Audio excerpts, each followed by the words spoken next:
Oh, it's a split, is it? Yeah.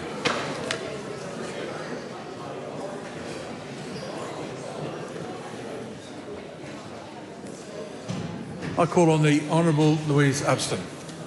I move that the sitting of the House today be extended into tomorrow morning for the continuation of Government Orders of the Day numbers 1 to 7. The question is the motion be agreed to.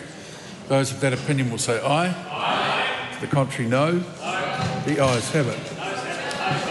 A party vote is called for. The clerk will conduct a party vote. New Zealand National. 49 votes in favour. New Zealand Labour. 34 votes opposed. Green Party of Aotearoa New Zealand. 15 votes opposed. ACT New Zealand. New Zealand First. Votes in favour. Te Pāti Māori. Taku Te Whereas.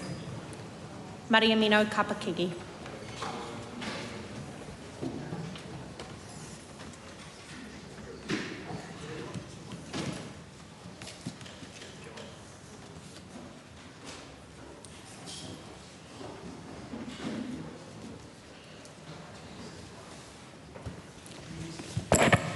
The ayes are 68, the noes are 49. The motion is agreed. Call on Government Order of the Day. Adjourn debate on the Prime Minister's statement and the amendment proposed to it. The call on Stuart Smith. Oh, thank you very much, Mr Speaker. It's a great pleasure to speak in support of the Prime Minister's statement today.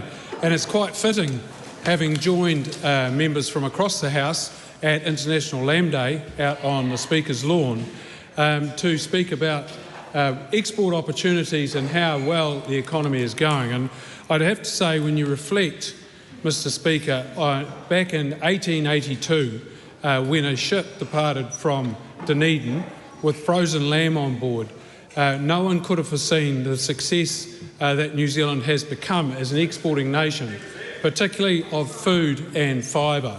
And we owe a great debt to those visionaries that started that journey for New Zealand. And it's not, as was said on the lawn today, at that time Central Otago and the Otago region was known mostly for its gold, but we didn't realise that there was gold in the hills in the terms of sheep and meat production that we could export overseas. And that follows hot on the heels from learning that we have just had $80 billion of exports last year, which is a record. And actual food and fibre sector made up a massive part of that. And it's great that we are celebrating New Zealand farmers for that. 360,000 people are employed in that sector. So it's really significant in terms of jobs. But that money goes right back through all of our towns and cities and ends up driving our economy. And it's much wider than those the impact that you would expect from just 360,000 people working in there. And I like to salute them today. I think it's fantastic. We've done well in the horticulture sector, the seafood sector, and forestry, of course. So it's a great, great sector. But moving all of that produce around requires good infrastructure. And I have to say, while the Associate Minister's in the House, that the Hurunui one-lane bridge remains the only one-lane bridge on State Highway 1 in the South Island. And I'd have to say, Mr Speaker, it is not only a bone of contention with my constituents, it is with everyone who drives down that road. And when these new big ferries come on stream, the issues at the Hurunui Bridge will become much more acute, and it's already causing issues for emergency vehicles to respond to incidents on State Highway 1. And given that the large distances that they have to travel to attend a scene, an accident scene, the better infrastructure we have, then the better for outcomes for everyone concerned. So I'm pleased that the Minister's still sitting here in the House and can hear the frustration from my constituents about the lack of progress on that bridge. Even Mr Speaker is quite frustrated. Given all that success and all of the success, particularly for the sheep and beef farmers and dairy farmers in my electorate, there is a somewhat slightly not so positive story in the wine industry at the moment, and I'd like to acknowledge that today. The wine industry is going through quite a tough time, and that's actually a story of production growing faster than sales. Sales are still growing, but production has grown much faster. And the problem that has caused is being felt right through, particularly the Marlborough economy. And that's quite sad for people concerned. That said, Mr. Speaker, I was speaking to a prominent wine company just Monday, actually, and their exports are growing. And they sell predominantly to the on-premise market, that's that being restaurants and bars, and that area is growing strongly. So it's not all negative at all. And the best news in terms of my electorate over the summer has been the return of tourists to Kaikoura. And actually the numbers in the summer are back to the numbers not seen since before the earthquake in 2016. So everyone's doing really well in that area, and it's fantastic to see the smiles on people's faces and the hotels with no vacancy signs up, and everyone going so well with that. And actually the Sudima Hotel has a big part to play in that. It has really extended the stays of people in Kaikoura. So thankfully, thanks to that investment that was made. So it was a great pleasure, Mr. Speaker, that I commend the Prime Minister's speech to the House. Katie Newman. Well, it will be absolutely on the record that I love to stand up and speak in support of our government's economic growth plan. So to be able to stand up in support of the Prime Minister's statement, fixing the basics and building the future, this is a wonderful chance for me to talk about events and tourism. One of the major ways we plan to build the future. And a massive shout out to our Minister for Tourism and Events, Minister Upston. She has had a massive workload, and she just pointed earlier how well that is tied to job growth. Now, let me just talk to you about what our government has done so far. $70 million for major events and tourism package, increase in visitor numbers we have seen as a result. Further funding for regional events, and I'm going to get back to that later. Conferences and business events. For those of you that don't know, conferences and business events is the #1 way to fill the shoulder season. A little bit of technical jargon there for those outside the tourism and events sector. The best way to get people into New Zealand, autumn and spring. The least likely time that otherwise come because, of course, our wonderful summers and wonderful winters. So, of course, investment in global marketing, how else do we get him here? And that is all part of the suite of work that we've done. And let's not forget the digital nomad policy. A wonderful way to get people to come to New Zealand for a longer time, really get embedded in the community, spend money in local hospitality and accommodation. Now, we've seen all of this play out recently. We have seen bigger numbers of visitors than we have seen for a really long time, and my colleague Stuart Smith just talked about that. We are also seeing hotels investing. They are upgrading. They are seeing maximum capacity. We're seeing that in Wellington, we're seeing it in Auckland, and we're seeing it in the provinces, and that is massive for us. So all of this to say that numbers are up, and that is how we grow the economy, with practical changes that affect industries, that get right into the back pockets of everyday Kiwis. We have more people in hospitality and tourism, support businesses, lighting and sound companies, people that get more benefit from supplying cafes and restaurants. All of these companies, bus companies, you know I'm always going to talk about buses, all of these companies benefit from growth in events and tourism. So I'm going to, of course, mention what we have done for Hawke's Bay, the event capital of New Zealand, and specifically Napier, the Art Deco capital of New Zealand. So next weekend, for those of you that don't know and for those of you that have nothing planned, pack your bags and come to Napier for Art Deco weekend. Damien O'Connor will be there. What a wonderful event. We have got a massive lineup, and of course the government has put more funding into regional events like Art Deco Weekend, who sees thousands of Kiwis and thousands of people coming from overseas dressed up in their Art Deco finery to celebrate heritage and culture. And this is all because of a historic event that happened in Napier in 1931, which gives us the fortune to celebrate and commemorate at the same time. We also have a wonderful event in Hawke's Bay in Napier on this Saturday. It's not Valentine's Day, for those of you that might be thinking. It is the Warriors pre-season game. We have fought to get that back. Wonderful work from our local events team in Napier. Up the Waz is exactly what my colleague James Meagher said. These things make a big difference. That game is nearly sold out. And when I say nearly sold out, the last things you can buy is a Barlina. That's all that's left, and this is wonderful for our region. I'm going to just reiterate some of the things that are happening around the country. Raglan World Surf League, walks and trails, the great walks, the great rides, Michelin Guide coming to Queenstown, Auckland, the Masters Games in Timaru, thank you, wonderful MP James Meagher, and the newly opened Auckland Convention Centre. All of these are part of our growth plan in events and tourism, and it is all there to help grow the economy and put money into the back pockets of everyday Kiwis. Because the tourism and events sector spreads so much wider than what people think. I talk about this all the time in my own electorate, that the restaurants and cafes that we have open to us, the accommodation that we have open for family to come and stay in is because of our growing and strong tourism sector. We have wonderful places to celebrate the fineries of our regions, whether it's wine, whether it's music. Let's not forget the Mission Concert, one of the most famous events that we have in Hawke's Bay, and of course our growing cruise market. This is all part of our plan to fix the basics and build the future. This is a very clear economic growth plan that has targeted benefits to jobs and to money in the back pockets of everyday Kiwis, and I am so proud to be able to stand up here in support of it. This is wonderful for Hawke's Bay, and I cannot wait to see you all in Napier next weekend at Art Deco Weekend. Thank you very much. Speaker. Punjit Pam.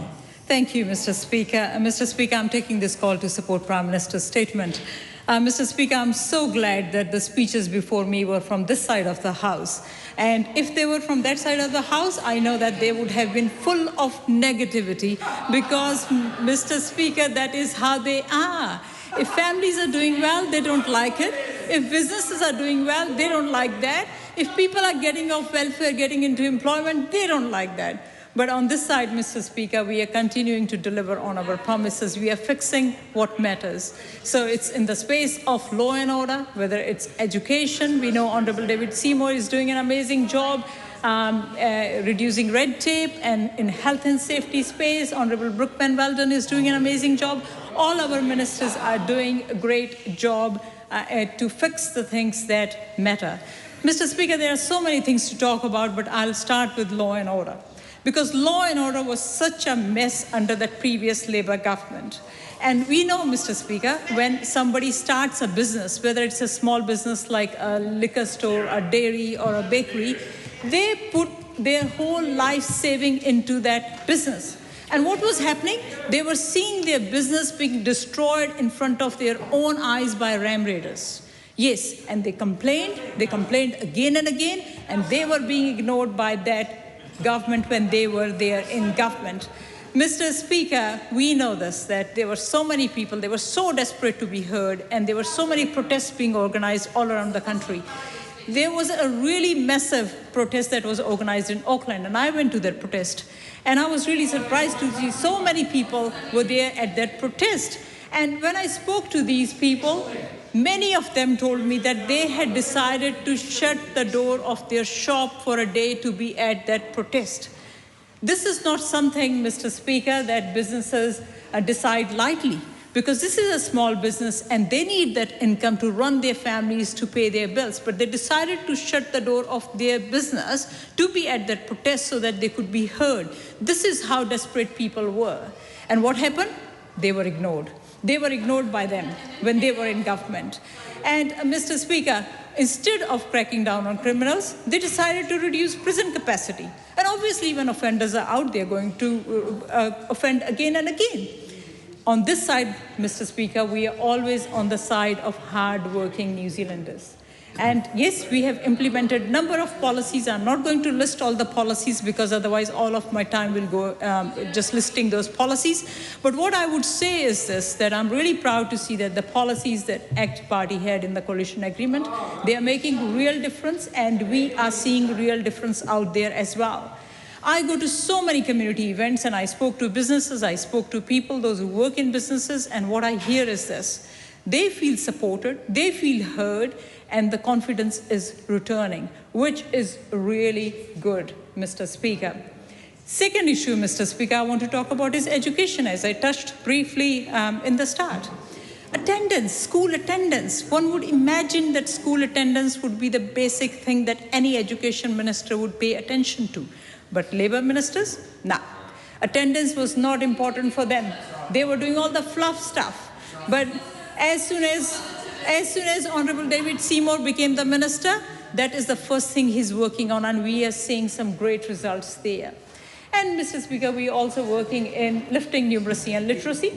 So instead of doing that, what they decided was they decided to throw some money at the first year of universities as fees-free policy. So that fees-free policy didn't result into anything that was expected. That was such a waste of taxpayers' money. So instead of fixing disparity where it needs to be fixed, they decided to throw money at the wrong end. And for them, it's always throwing money, and they believe that somehow throwing money will solve the problems. But on this side, we are fixing education system where it needs to be fixed. Mr. Speaker, as a tertiary education spokesperson, I want to take this opportunity to thank each and everyone who stood beside me in the campaign that I ran to get rid of the treaty paper that the University of Auckland had introduced. That was a compulsory paper introduced for all undergraduate degree programs. That lasted only a year as a compulsory paper. I'm really glad to say that. This is a big win for families, big win for students, and big win for academic freedom. Mr. Speaker, the time university announced that paper, this was towards the end of 2024, and from that time I was saying that that is not a good idea. Some students thought maybe it's not that bad, but when they saw the content of that paper, they also came on board.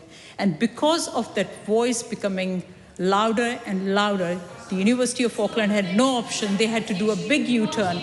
And now that paper is no longer a compulsory paper for many, many students, those who are going to start undergraduate degree program at the University of Auckland.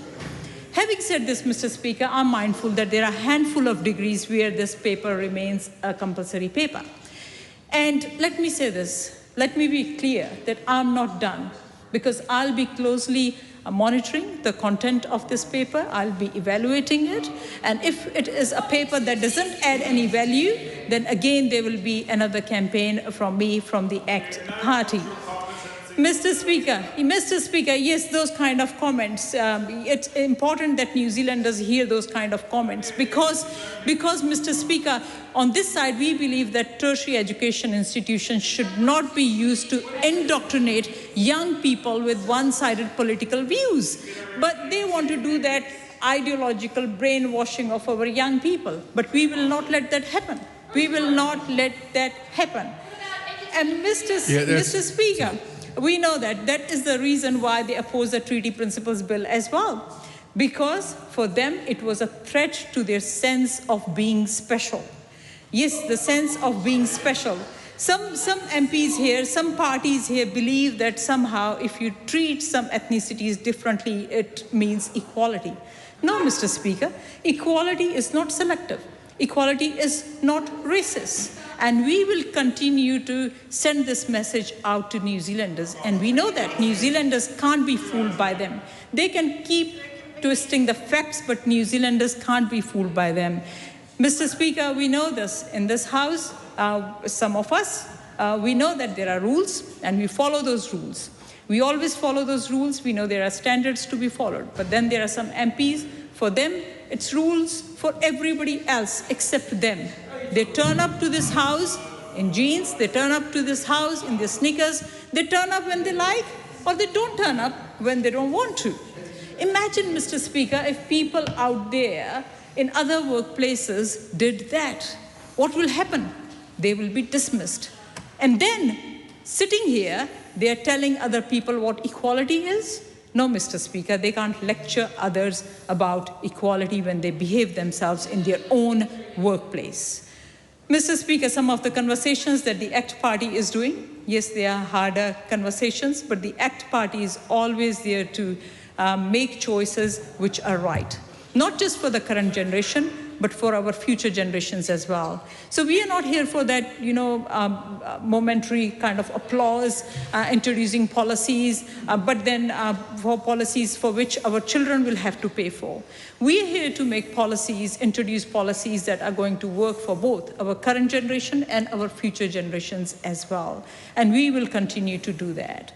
Mr. Speaker, it's very important that we keep this in mind, that New Zealand's future needs to be kept in mind when we decide or make any policies in this House, because the future is reliant on us, the current members of Parliament in this House. And it is our responsibility to ensure that we are introducing policies that are going to work. Mr. Speaker, we know that law and order was a big mess. We are fixing that. Education, we are fixing that. Tertiary education, I'm receiving so many emails still about University of Auckland doing indigenization, which is quite concerning. And I don't have enough time to read this correspondence that I have received, and I have received a few such emails where people are really concerned about the approach that the University of Auckland is taking. Our tertiary education institutions are really important because that's the place where our young people go to learn. We want them to learn and become capable of competing not just here in New Zealand, but internationally as well. And this kind of approach of one of our prominent universities is not the approach that we expect from them. And that is why, Mr. Speaker, I will continue to monitor what is happening at the University of Auckland or any other universities, and we will continue to ensure that we send the message that needs to be sent to the academics, to the universities, so that they know what needs to be done to ensure that our young people are achieving the way they should be achieving. Yes, Mr. Speaker, as I said, we are here to make harder choices. Sometimes, yeah, these kind of choices look harder, but we are here to make the right kind of choices, even when they are harder. Thank you, Mr. Speaker. The Honourable Willie Jackson. Oh my God, Mr. Speaker, that was so... No, there's no need to address me like that. No. My apologies, Mr. Speaker, my apologies. But that was very, very tough to listen to, Mr. Speaker, and I know I'm responding to the Prime Minister's statement, but God... Can I say that, when we listen to the Prime Minister's statement, we look for inspiration, we look for aspiration, Mr. Speaker, we look for excitement, we look for something, and we got absolutely nothing. Absolutely. In fact, we didn't even get a 20-minute statement, Mr. Speaker. Now, Mr. Speaker, you've been around a long time. I don't think I think you're being honest today. Oh no, I know you're honest all the time, but seriously, Mr. Speaker, have we heard a worse prime ministerial statement? It didn't even go the 20 minutes. It didn't even go the 20 minutes. It went 40. We timed it, Mr. Speaker. With respect, he should have been point of ordered and ordered to fulfil his speech, to finish his speech. Because I look back at all the great prime ministers like Jacinda Ardern and Helen Clark and those sorts of... I even had a look at the odd Tory prime minister. Everyone finished their speech. Yeah. So I was talking with Kieran McNulty and we were thinking, wonder what was happening, Mr. Speaker. Was he under a warning from the bush, Mr. Speaker, not to say too much today? Less is more. That's right. After Bush's failed coup, Mr. Speaker, the warning, there was no other explanation. It was so bad, it was so poor, it was shocking. The only thing he said was, watch out for the Maoris, Mr. Speaker. That is what he said, the terrorists on the other side, the Maori party. This is what he was saying. Willie's mates. This is what he said. That's the only thing he said. That Willie's mates, watch out. Willie's doing a deal, Mr. Speaker. It's just terrible. There's no deal. We're not going to do no deal with the... I love them. I know Kira gets on Kira. I love them, but we're not going to do no deal. We can't do that, but we'll talk with whoever we want to to get rid of with this rotten, filthy, useless government. Mr. Speaker, we'll talk with Donald Duck. We'll do a deal with Donald Duck if it means getting rid of this useless lot. Yes, no, seriously. Oh, watch out for Willie. This is the fear-mongering speech from the Prime Minister and the Bush. The Bush, he does a media release. We thought it's going to be something about Māori unemployment. It's going to be something about employment. It's going to be about Māori doing well in business. No, it's about Willie Jackson talking to the terrorists. That's what. Bush, wake up, grow up, grow up. We'll do it. We'll talk with anybody who we want. We won't do a deal with them because the boss is very clear about that. The deals don't happen until after the election, do they, Kieran McAnulty? But we'll do a deal with Donald Duck to get rid of this rotten, filthy, useless government, Mr. Speaker. Because, Mr. Speaker, and I know you're enjoying this. The numbers don't lie. I want to come to the numbers, Mr. Speaker. Over 500,000 New Zealanders need support from food banks each month. 500,000. 400,000 are on benefits. 140,000 have left in the last 2 years. Over 100,000 are in severe housing situations. Over 165,000 don't have jobs. Over 900,000 Kiwis live in poverty. We've got a 3.1% inflation and cost of living crisis that this useless government refuses to acknowledge. Yeah. Mr. Speaker, that side of the House will claim inflation was higher under Labor. But, Mr. Speaker, we had a global pandemic. We had a global pandemic. I knew you would agree with that, Mr. Speaker. Good to see you nodding. Mr. Speaker, we had a global pandemic. These guys have got nothing. These guys have got nothing. We've got 13. They cancel everything, Damien O'Connor. 13 to 18% of our kids living in low-income households are suffering poverty, and 1 in 7 have material hardships. It's just unbelievable, Mr. Speaker. It's like they've got no money, but they have got money. Where's that money going? To their rich mates, Mr. Speaker. To their rich mates. 14 billion for tax cuts. 3 billion for the landlords in terms of tax rates.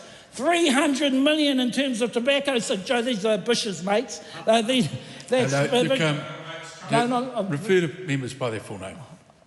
Okay, Christopher, was his full name? Christopher Bishop. My colleague, my former tobacco lobbyist, he's borrowed, he advocated 300 million for his tobacco subsidies and 200 million for gas and oil subsidies, Shane Jones and Winston Peters' mates, Mr. Speaker. So don't tell us they don't have money. It's about priorities, Mr. Speaker. And their priorities are for the people who are doing well. And this is all we're saying. This is what Labor's saying. The Prime Minister in his speech claims National is fixing the basics and building the future. Can you believe that? What happened to your back on track slogan, Prime Minister? Was that so ridiculous in the light of all these negative statistics? And so many are losing hope and leaving New Zealand, Mr. Speaker, 200 a day. There's a total disconnect between the government's policies and the realities. You know, the basics in terms of building the future is unbelievable. We're looking at it, the housing side, our housing spokesman here. Every week we make it clear to Christopher Bishop what's happening in terms of housing. They're putting our people out on the streets, Mr. Speaker. The people are out on the streets, suffering, freezing. Oh, they're saying we're putting them in. No. All the evidence says something else. It's just shocking, Mr. Speaker, in terms of the policies that are being rolled out by this government. Then they pat themselves. I was up in Waitangi, Mr. Speaker, listening to some more terrible speeches from the Prime Minister and Tamapōtaka Jingus. Anyway, they were talking to me about Māori housing and funding the Māori housing in the north. It's all Labour Party money. That's right. It's all, these guys haven't put 1 cent up. Oh, come over and enjoy the Māori housing, and then some of those silly blinking, I shouldn't say that, I'm talking about our own up there, but anyway, they're all saying, oh, yes, Prime Minister, no, Prime Minister, but it's Māori, Labour Māori money. This government hasn't put any money up in terms of Māori. In fact, Māori relations, Mr. Speaker, Māori relations are at an all-time low. Mr Meager knows this. He knows this. That's why he's navigating his career very well, Mr Speaker. He wants to be the first Māori Prime Minister. So, you heard him today. Yes, we'll talk to Ngāi Tahu. Never even been in the office, doesn't even know where it is. But yes, we'll talk to Ngāi Tahu and we'll do this and we'll do that. But Māori Crown relations is at an all-time low, Mr Speaker. And that's because of this Prime Minister and this Cabinet at the moment, who are treating Māori so disrespectfully. We've seen that particularly with the way of Winston. We heard Winston today. Winston was just, I don't know what the heck he was on today, but jingus, so Winston's ruling them. He humiliates them with this trade agreement. He told them a tax is a tax yesterday. The other Māori, David Seymour, we don't know what he's on, but this Prime Minister will not stand up for a partnership, Mr Meager, a partnership that National supported so many years ago. Doug Graham, Jim Bolger, he'd turn in his grave right now looking at you, lot. I tell you, he was embarrassed by you when he was alive. He was. No, I got to tell you, he was. He told us. The Speaker loves this and would know this. This is a relationship that Nationals had for many, many years. And this government's policies are just driving people into homelessness. The question is, how is throwing vulnerable people, and this is what Kieran McAnulty is saying, onto the streets, how's that fixing or building anything? I think that's the question. How does allowing mining companies, Mr Speaker, and big polluters to fast-track their interests at the cost of the environment, fixing the basics and building for the future?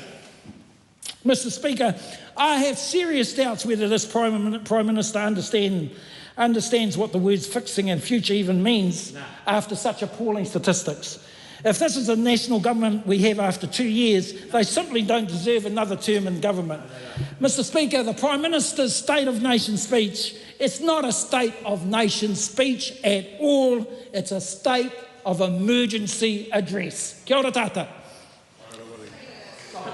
Call on the Honourable Erica Stanford. Well, Mr Speaker, you do learn something new every single day.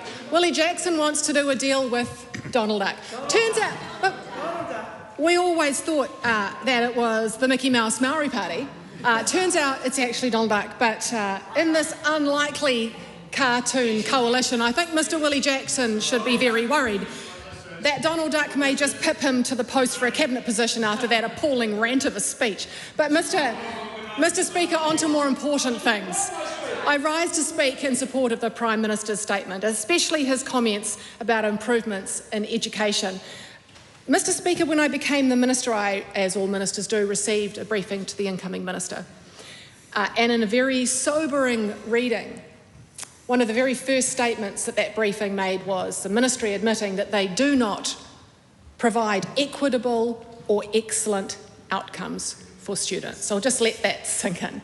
The Ministry telling their new Minister that they do not provide excellent or equitable outcomes for students. Not only is that a failure for the future of those students, it is a failure for this country, because a good education and making sure that students live up to their absolute potential is the single most important driver of future economic success of this country, of productivity, of wealth generation. It is how we educate our kids today. And I am proud to be part of a reforming government that is putting student outcomes and raising achievement at the heart of every single thing we do. We are wrapping that protective cloak of education around every student so that their means do not determine their destiny, so that they can change their circumstances. Now, Mr Speaker, in opposition, I set out a program of 6 priority areas defined by clarity and pace. And in government, in our reforming government, we have achieved more in 2 years than any government in decades. We started with an hour a day, we started with cell phone bans, we started with banning the open plan classrooms, and we overhauled the entire primary curriculum. In fact, right up to year 10 is now out for consultation in just 2 short years. But of course, Mr Speaker, what matters is results. One of the very first things we did, Mr. Speaker, was in literacy. And I am proud and have been proud to say for the last 2 years that the reading wars are over. We have mandated structured literacy, explicit teaching of a structured curriculum, and the explicit teaching of phonics is in every single primary school in this country. We removed reading recovery. We removed the idea that you can look at a picture and guess the word, that you can think about the context of what you're reading to guess the word. And the impact on our dyslexic children in teaching them to read that way has been profound.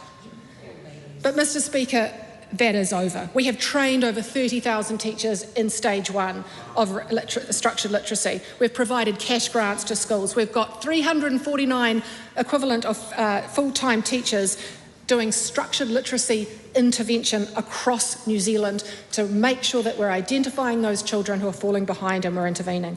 We've implemented a phonics check at 20 weeks. We're tracking results, we're providing support.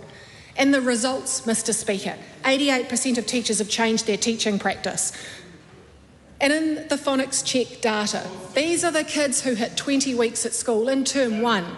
Only 36% of those students met curriculum expectations in phonics in year 1. By term 3, the next cohort of children who reached their 20-week mark, after having an entire year of 20 weeks of structured literacy, 58% met that. Now, Mr. Speaker, when I look at comparative countries across the world who've implemented structured literacy and phonics checks, it's taken them years to get where we got in 2 terms.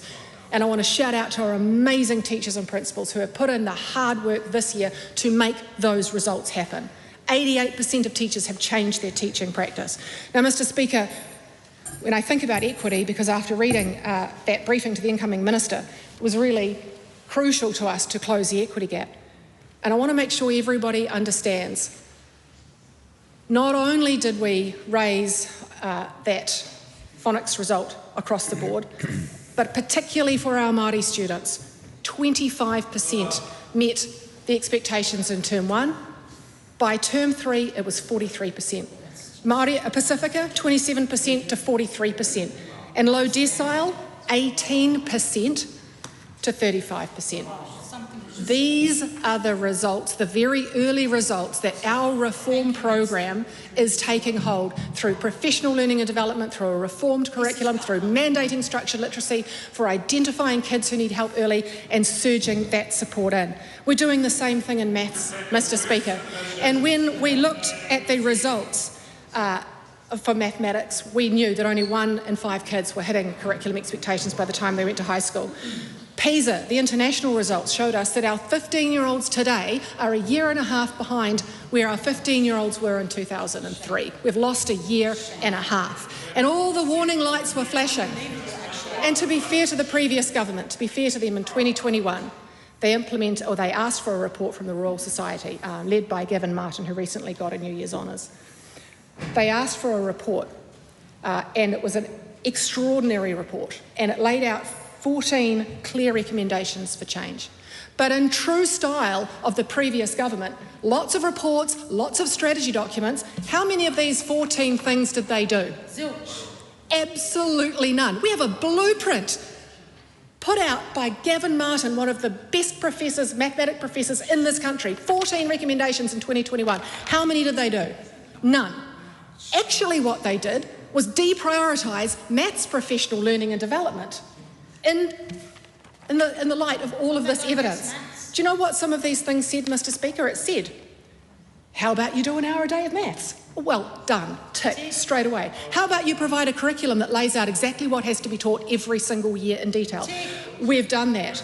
How about you revise the curriculum regularly so you keep it up to date? Well, that's the piece of legislation that's going through at the moment. Move some concepts earlier in the curriculum. Tick. We've done that. Mr. Speaker, align and clarify the language used to describe student progress. Well, we just announced that this week. Clear reporting to parents, twice yearly assessments so everybody knows where their children are at. We have ticked off, or are in the process of ticking out, 10 of these things in 2 years. The previous government Big ups for doing a report, but unfortunately for our kids, they did nothing about it. We've done it in 2 years, and actually, you know what? It wasn't that hard. Mr. Speaker, we're already seeing results. We're seeing results that our kids are in schools in terms of mathematics are absolutely flying, and the results from the maths trial show that even the kids in the control group, with all of the maths books that we've put in the hand of every single child in this country and teachers, with all the professional learning and development, in the number strand, they've made 12 months progress in 12 weeks, just in the control group. And that's not for the kids who are doing, Mr. Speaker, the tutoring that we've surged into 14,000 kids this year who will be receiving tutoring in mathematics at intermediate to get them where they need to be. My message to parents is we know how important you are in playing your part in your child's learning journey. We have implemented the parent portal, which tells you exactly what your child is learning in detail. We tell you about the assessments that they'll be sitting, the phonics check that they'll be sitting. There's a maths practice tool on there. For the first time, we've made available for children after school and in holidays to be able to go in and practice mathematics. 22,500 children, unique users, have gone in and used that tool, Mr. Speaker. We're reporting clearly to parents, telling them exactly how their children are doing. From this year, there will be twice yearly assessments, light touch, low stakes assessments to show progress across time about how children are doing, and reporting in detail to parents. So no more will we get the story of a parent saying, my child just turned up at high school and they've been told that they didn't know their times tables. I thought that was happening. Now they will know. And that is so crucially important. I want to shout out at this point in time very quickly, Mr. Speaker, to a very important Labour minister. And I want to read out something that he said that is very important. He said, the reading wars are over, we know what works, a big part of that is phonics, a big part of that is explicit teaching, a big part of that is identifying early children who are falling behind, giving them the extra support, a big part of that is a phonics check that we're rolling out across the country. I have huge respect for this Labour minister, Mr. Speaker. Unfortunately, it's Jason Clare, the Labour Minister for Education in Australia. There is a consensus across the ditch. There is consensus in countries around the world that these reforms work, that building the basics in education and then planning for the future and building our kids' future through these evidence-based reforms work. And I suggest that the Labour Party get across the ditch and get with the program, because otherwise we're going to head back to where we've been in the past, which is failing results, unless we have another national government. Call on Rachel Boyer. Mr. Speaker, so the previous speaker just finished her speech talking about people getting across the ditch. And aren't we seeing exactly that under this government, Mr. Speaker? Everyone must go. Everyone must go across to Australia, because that's what's happening under this government and under Christopher Luxon's leadership. But, Mr. Speaker, I wanted to begin my speech with a question. Who said it? Who said it, Mr. Speaker? If it looks like a tax, quacks like a tax, it's probably a tax. Kieran McAnulty gets it right, so he wins the chocolate fish today. Nicola Willis said it, Mr. Speaker, and what we've heard from this government at the start of this year, first of all, we heard a speech that was kind of full of nothing. There was no gas to it, there was no hot air in it. It was basically just a shortened speech where the Prime Minister couldn't even deliver on the full 20 minutes. Then we had an announcement just recently where they can't quite decide what it is. Is it a levy? Is it a charge? Is it a fee? The latest one is it an insurance policy? Well, actually, the last time I looked at an insurance policy, I paid for it, Mr. Speaker. And so we've got a confused government. They've gone quiet now.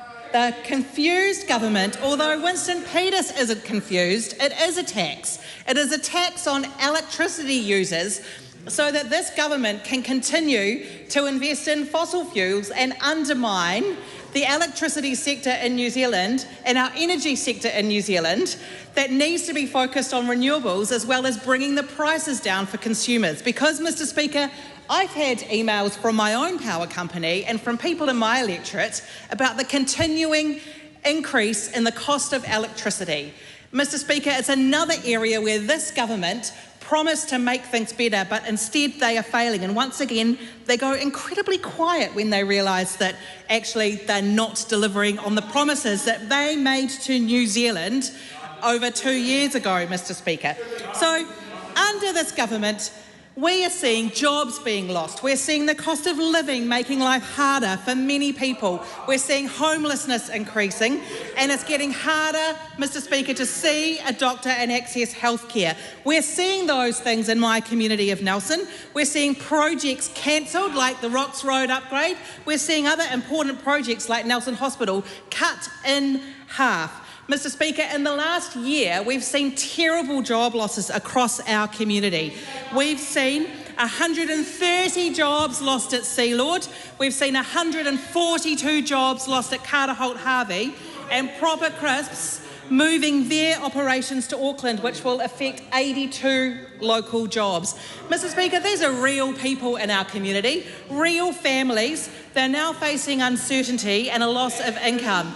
And we need to invest in our regions properly, Mr. Speaker, unlike this government, where their decisions are making things worse for people off the back of huge promises that they were going to make life better. Well, things are getting worse. We're seeing unemployment rise to 5.4%, and it's even worse for our young people. So, Mr. Speaker, we have exciting opportunities to make things better, and one of those is through Labour's Future Fund. One of the things we need to be doing is investing in New Zealand businesses, investing in New Zealand people, investing in areas like our blue economy through things like Moana Nui, but also through projects that we know will help grow a sector that will grow decent jobs, Mr. Speaker.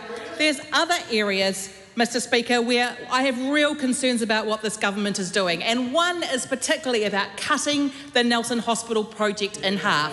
Under their plans, the ICU, the emergency department and the operating theatres will stay in their existing buildings. If the Alpine fault ruptures, they cannot operate. That is reckless. So that government is going to let operating theatres, the ICU and the emergency department stay in a building that cannot operate after the Alpine fault ruptures. It is reckless. It is, Camilla Bellich, shameful. And Mr. Speaker, you cannot say that having half a hospital, only $500 million after a $1.1 billion plan, is going to serve the people of Nelson. Nelson and New Zealand are going backwards under this government. Labour has a plan to fix our economy, to put people first, to make sure people can access healthcare, to make sure people aren't living on the streets and can access a warm, dry, affordable home. This government is full of hot air and gas. Speaker. Shannon Hilbert. Thank you, Mr. Speaker. No problem. Can I start by saying how great it was to stand with the Minister of Education to open 20 new classrooms at Northcote College. A great example of a Labour government's investment in our communities, in our education system, and is a good reminder that a Labour government invested in people, in jobs.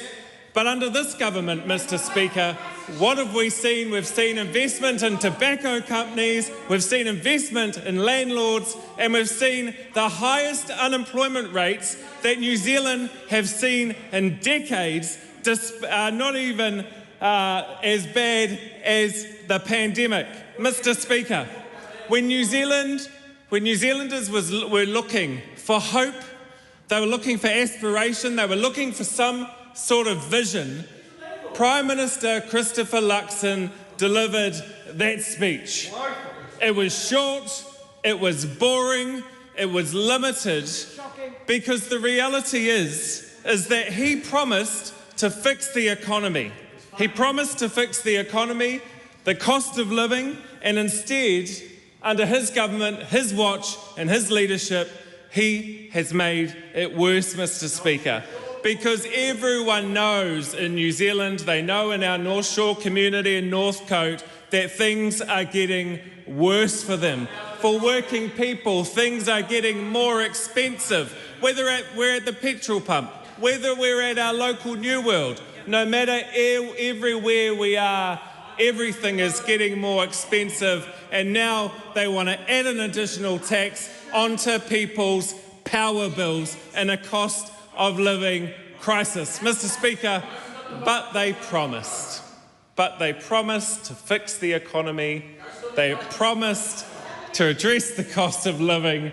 Tell me any New Zealander, apart from landlords, that are feeling the effects of Prime Minister Christopher Luxon's policies. Nobody, Mr. Speaker. I want to turn my attention to an issue that is very near and dear for me, because this national government and Christopher Luxon have turned their backs on young people. There are more young people not engaged in education, employment and training than there were at any time under Labor, including during the pandemic. Year on year, Mr. Speaker, under National, this number has increased. In the last year alone, the number increased by more than 6,000, and we have 93,000, Mr. Speaker, 93,000 young people not engaged in education, training and employment. Mr. Speaker, in 2023, under a Labor government, we brought that down to 76,000. You do the maths and you tell me what the plan is to address the NEETs rate and youth unemployment in this country. And what has this government put forward? Polytech reforms that has created no change, that has taken away opportunities for young people in regional communities. There's less courses, less campuses, and most of all, they've slashed hundreds and hundreds of jobs from those regions in Northland, in Rotorua, in the Bay of Plenty, down in the Hawke's Bay and down south. Jobs have gone as a result of their choices, their policies and their reforms in the tertiary sector. Mr. Speaker, on top of that, we've seen a decline in the number of apprentices enrolling into courses under this government. Under Prime Minister Luxon's watch, we've seen less young people taking up foundation learning at level 1 and level 2. Last week I asked Minister Simmons, the Minister for Vocational Education, what is your plan? Mr. Speaker, there was no answers, because the reality, similar to Prime Minister Luxon's speech, is he doesn't have the answers to the promises that they made. The promises that they made to fix this economy, to create better opportunities, to address the cost of living. Nothing, nada, nowhere. 93,000 young people not engaged in education, training and employment. National Party, Christopher Luxon, that is disgraceful. You don't have a plan, you have no action. But under Labor, Mr. Speaker, because I go back to the start, under Labor we will fix the economy, we will provide a vision for this country and we will get young people back into work. Catherine Webb. Look, all I have heard from that side of the House this afternoon is negative, negative, negative, no, no, no, and literally no plan, no solutions and no action. Well, let me tell you about the Prime Minister's statement and the action that this government has been taking on this side of the House. And I would also like to speak about education today and the amazing work of our Minister of Education. As we look and think about all of those parents that have been racing around getting their kids back to school in the last couple of weeks, naming the uniforms, naming the stationery, and as they do that, they think about education and they're thinking about the future of their children. And our government is laser focused on lifting performance in education, so all our children can get ahead, so every child can reach their full potential, and so every child can succeed. Because on this side of the House, we are ambitious for our kids. Because education creates equality. It gets our kids ahead. And already, as we have heard, we have reformed so much in just 2 short years so that we can give our kids a world-class education, focusing on the basics of reading, writing and maths. And already we have seen such progressive results in such a short time. We've banned mobile phones in schools. And on that side of the House, Labor said, no, no, no, it wouldn't work, enforcement wouldn't work. But hey, every week I get a teacher coming up to me and saying what a successful policy that is. Finally, we have the kids engaging. They're talking to each other and they are learning. What a fantastic policy that was. And hey, it was really simple. And it was a basic that didn't cost anything. But we care about getting better academic results on this side of the house, and that is simple, basic policy that achieves results. And we've also made the single biggest investment in learning support in a generation, giving neurodiverse kids and those with learning challenges the support they need. And thanks to our amazing Minister of Education, we've rolled out structured literacy and structured maths in schools, in primary schools across New Zealand. And wow, is it making a difference. Kids sounding out the words, not memorising them, sounding them out. And in primary schools, we've introduced new curriculum, maths and English. And kids now have maths textbooks. Hey, fancy that. My kids coming home from school and going, wow, Mum, maths is so exciting now because I have a textbook. I have exercises that I'm working through. And they are learning. It is making a difference. And their kids' faces, they're lighting up. So happy to see simple, basic policy, a textbook. And the results are huge. Already the number of new entrants achieving where they should be in phonics has gone from a dismal 36% to 58%. And the number of students exceeding expectation has doubled.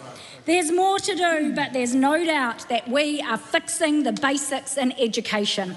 And look, this year we have more bold action plan for secondary school. This includes NCEA reform. And while NCEA, let's be honest, it was designed to be flexible, and for many it was about creating more flexibility and encouraging, kids to get the qualification. But it turned into quite a ticking box exercise, not actually challenging the students and lifting performance and pushing them higher on where they need to be. So it's also become really hard for parents and students themselves to actually understand the whole system, and I can vouch for that myself. But look, this proposed new qualification will look at getting clearer grades out of 100. Hey, fancy that, an A, B, C or D. And it will be internationally benchmarked, because on this side of the house, we want our kids to have an internationally benchmarked qualification. We want to lift performance in education so that we can fix the basics, which we already do, and building the future for generations of New Zealanders. David McLeod. Thank you, Mr. Speaker. And I think one cannot help but know that Catherine Weird is a parent and got kids in the education system, and you can see that passion. Lots of kids, that's right, that are coming through the system. And I have some adult children myself. I'm pleased that they went through an era where they've done pretty well through education. And I too would like to acknowledge the successes that our Minister of Education has had thus far this term. And 2 years in, it has been a tremendous amount of change that's been implemented in education, and it's pleasing to see the results now starting to come through evidence itself. But I stand to take this call to talk to the statement that the Prime Minister has written as well as has spoken to. I'm going to bring the tenor of my speech to a little bit more of a sombre mode, because the very first section that's within this statement is appropriately acknowledging the absolute tragedy that occurred at the beginning of this year. We all know what that tragedy was that occurred up in Mount Maunganui, Welcome Bay and the Mahurangi River, with the landslides and flooding that occurred there. But tragedy struck and lives were lost. And I do, along with some of the other speakers during this debate, I want to pass on my deepest condolences to all those that lost loved ones, but also to thank the responders, the first responders, and also all the brave local heroes that had to work in those terrible situations of endeavouring to find the lost souls that were in that. So I do start on that sombre note, and I'm sorry to have to do that, but it is absolutely appropriate that I acknowledge it.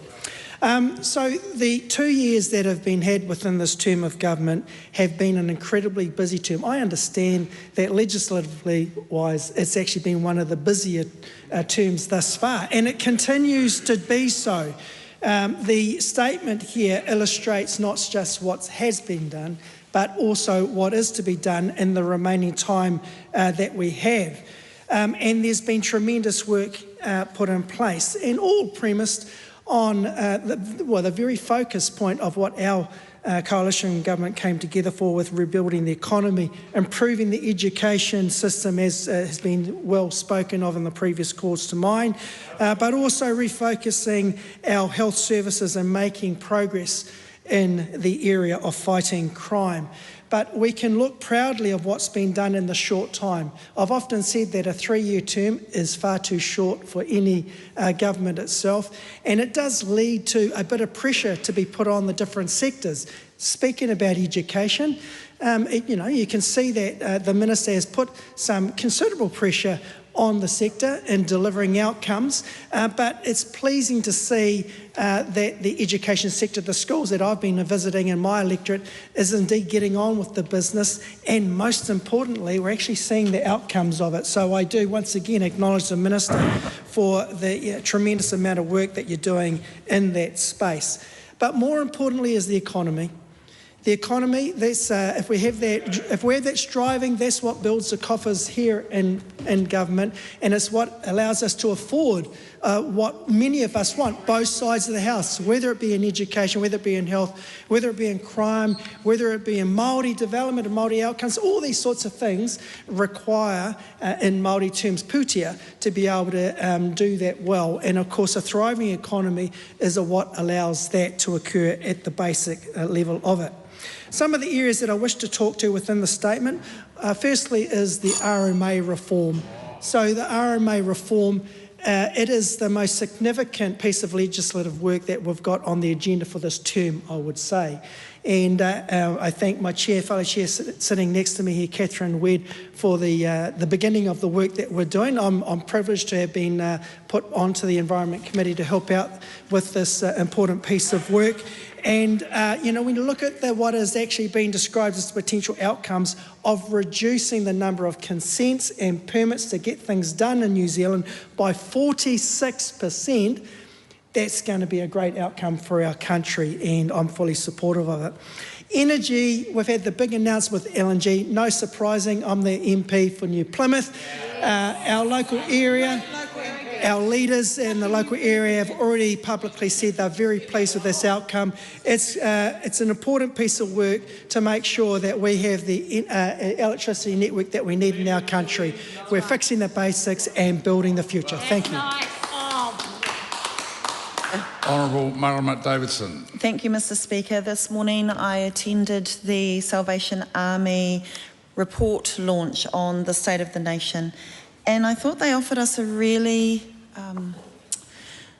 useful way forward for all of us in this beautiful country of ours. They highlight the importance of care for tamariki and rangatahi that is grounded in te tiriti and protects identity and connection, of income supports and employment conditions that uphold dignity and participation, of housing that provides stability and strengthens whakapapa ties, of justice responses that heal and restore rather than disconnect, and of approaches to social hazards that prioritise prevention and community-led solutions over punitive or profit-driven settings. Mr. Speaker, this is simply an analysis after pulling together a snapshot not of just what is happening today, but what we have been allowing to happen for far too long, and in far too many cases actually proactively making decisions to make the situation worse, including for tamariki. So the report this morning highlighted that sadly but not surprisingly, more and more children are living in material hardship. More and more families are living below poverty lines and really struggling, not just struggling to make ends meet, but actually struggling to live with any sort of quality and dignity and health, and being able to put down roots and being able to set up and establish themselves in communities and live with health. And Mr. Speaker, the worst thing about this is it's so unnecessary.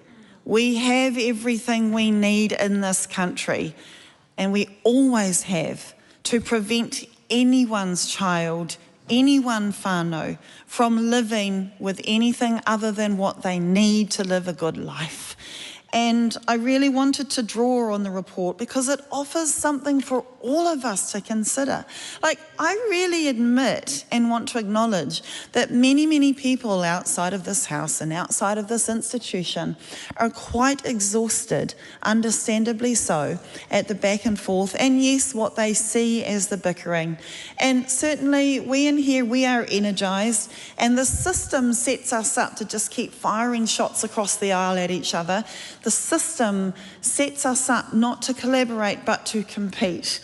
And I really want to acknowledge that on the outside, it's like a never-ending, well, nothing really is ever going to happen that is transformational and will make things better for my family and I, and will properly protect our precious living systems, and will properly stabilise a climate for our mokopuna to live in. I get that. And yet here we have organisation after organisation, report after report, research after research, telling us quite clearly, groups who have to work with all flavours of governments and political parties, groups whose whole entire responsibility is to be focused on the issue, not to be supporting or denigrating any particular political party, but to just be focused on resolving the issues with the evidence that they know makes a difference and can actually turn people's lives around. Like, for example, the State of the Nation report from Salvation Army that pointed out that the food hardship grants that people are having trouble accessing have been left on the same level of amount since 2008, Mr. Speaker. For nearly 20 years, we have not increased the level of support, nominal support, that people can access. At the same time, we have seen more and more families struggle with the cost of living and surviving.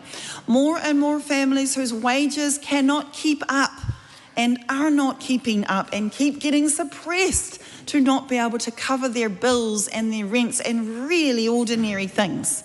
And yet, at the same time, there are system changes and barriers that are so unnecessary.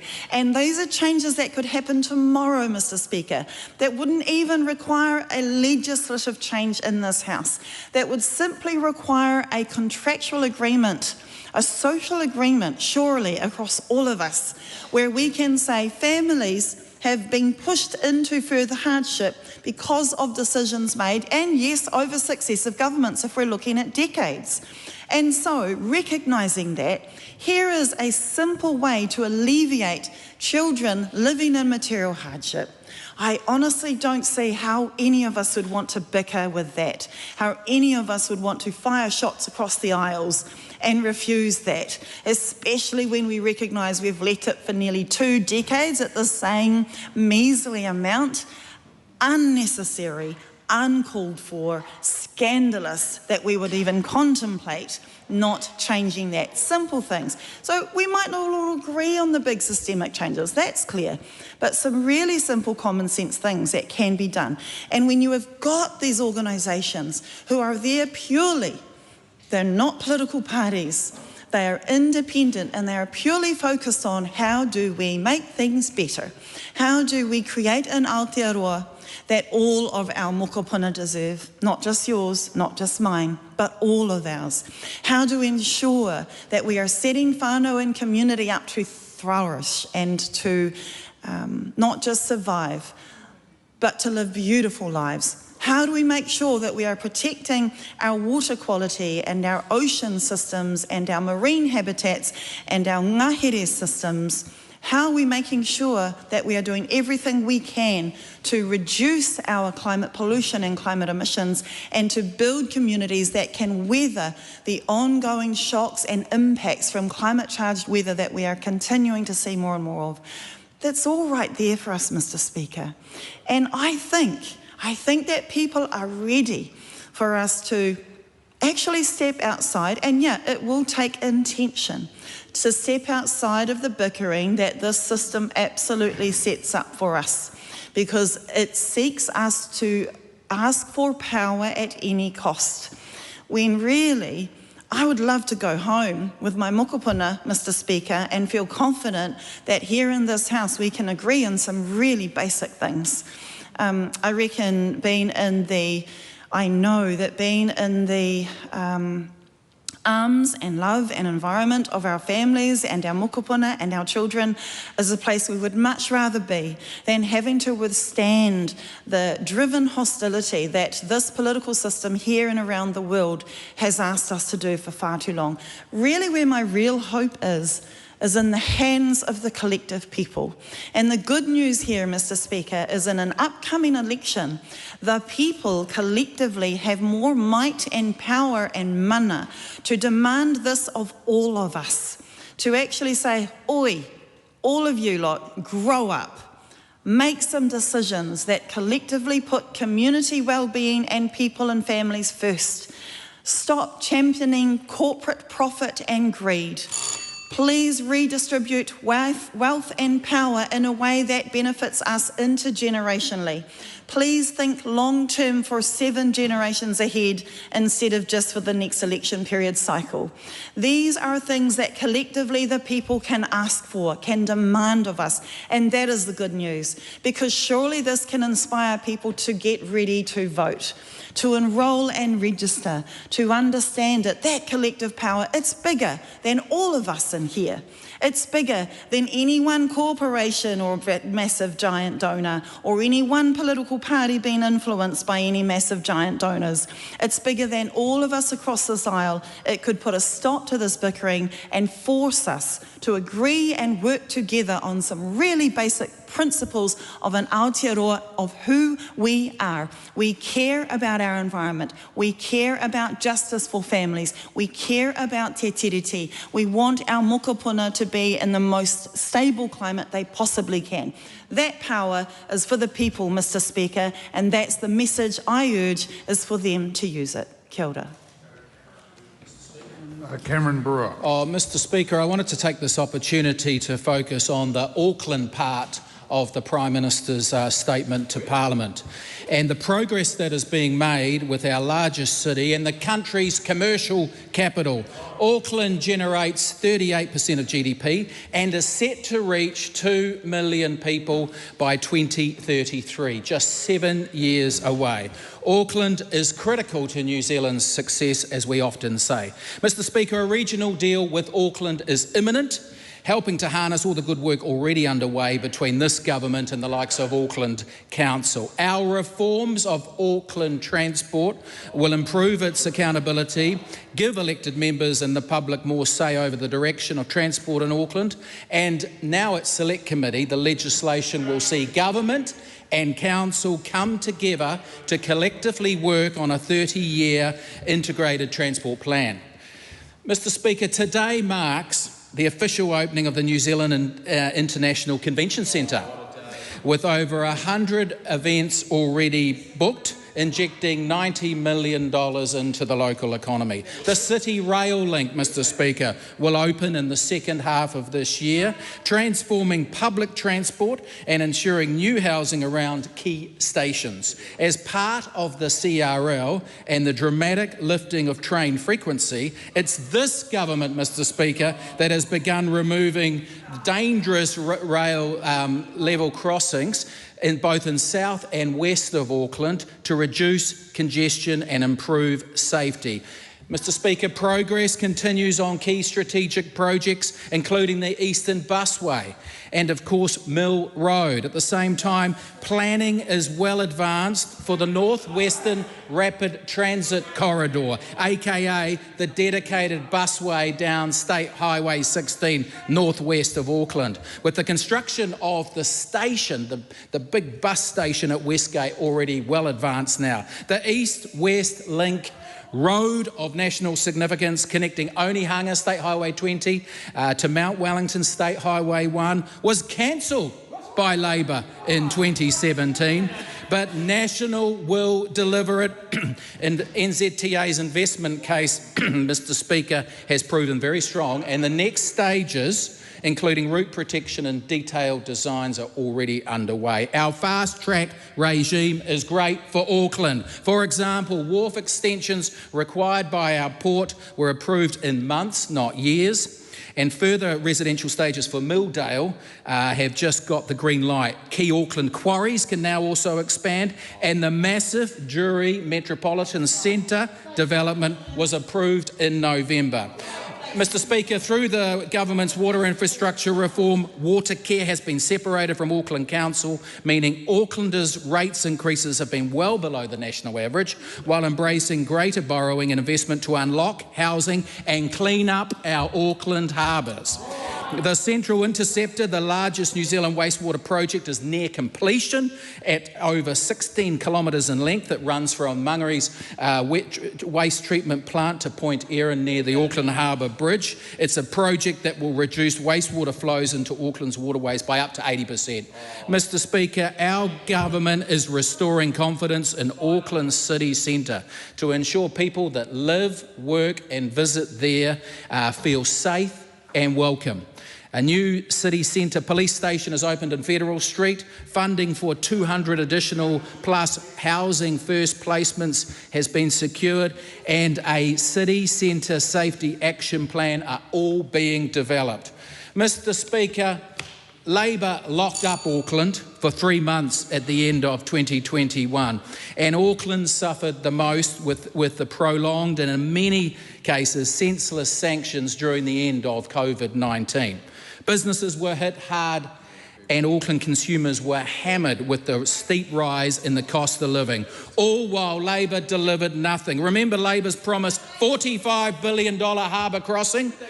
Remember Labor's $29 billion light rail project? How about their $785 million, their $785 million project that never got off the ground? The cycle bridge that was, Mr Speaker. All promised, nothing delivered. Our National-led government is the most qualified to lead Auckland's recovery. National is the party of delivery, and it's National that backs Auckland. Thank you. Thank you, Mr Speaker. Rima Nakle. Thank you, Mr Speaker. Mr Speaker, I recall very vividly campaigning in 2023 and the excellent, awesome tagline of the National Party was "Back on track." And why did we need to get back on track, Mr Speaker? Because crime was up by 30% under the Labor government. Gang membership was growing exponentially, Mr Speaker. Inflation over 7%, Mr Speaker. Less than 50% of our tamariki and rangatahi were attending school, Mr Speaker. That's why we need to get us back on track, and that's why we won the faith and the vote of the New Zealand people, Mr Speaker. And so we got back into government, and we decided we needed to fix the basics, Mr Speaker. And that's exactly what we have been doing in this last very small period of time relative to the 6 years that the previous government had in power. In 2 years, Mr Speaker, we have been fixing the basics, and boy, did they need to be fixed, Mr Speaker. We started off by reining in the reckless, wasteful spending that the last government was addicted to, Mr Speaker, and that way we helped bring down inflation. And interest rates have gone down as well. The other day, one of my neighbours in Takanini said by changing the interest rates for his home, he can now be less worried about how he's going to continuously pay for the school fees for his young son, his 10-year-old son. Business confidence is at a 12-year high. Thank you to us fixing the basics. Exports, Mr. Speaker, are up by $12 billion in 1 year, Mr. Speaker. This is how we're fixing the basics. Education, and I'm not just here pontificating about the awesome Minister of Education because she happens to be in front of me, but we all know the work that Minister Stanford is doing to reform education. It's almost unbelievable. It's almost like something magical, but this is what's happening. We're transforming the lives of our children because we cannot afford to fail another generation of kids that was happening under the last Labor government, Mr. Speaker. And just on Monday morning, I was blessed to be at the blessing with Minister Stanford. Minister Stanford came for the Pōwhiri. My colleague Nancy Liu attended the blessing as well of our brand new school in Flatbush, Takanini, the first that our government has achieved in a mere 18 months. Te kura rau iti for up to 700 primary students. It was built in 13 months. This is what we call fixing the basics, under budget as well, Mr. McLeod. Law and order, Mr. Speaker. I remember door knocking so much, and I still do, unlike others.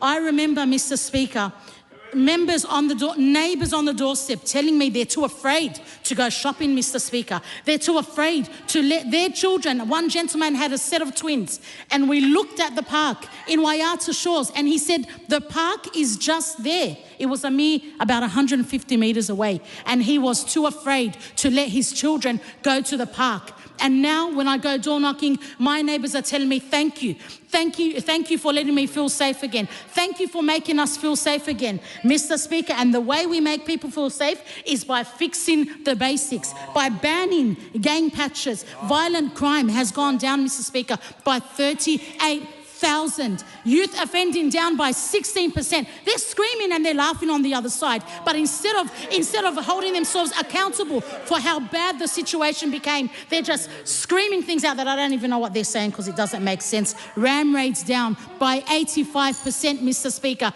Neighbours in Takanini that own shops telling me they can finally go to sleep and have a good night's sleep because they know they're not going to be woken up anymore by that phone call by police saying your shop has been ram raided again. Retail crime going down, and it's going to continue to go down with the measures that we're taking. Mr. Speaker, the other day while I was doing my nails in South Auckland, a gentleman came up to me and he said to me, I've been a Labor supporter all my life. He was in his 40s, and he said, for the first time, I'm going to be voting National because you guys are making plans for the future. And that's exactly what we're doing, Mr. Speaker.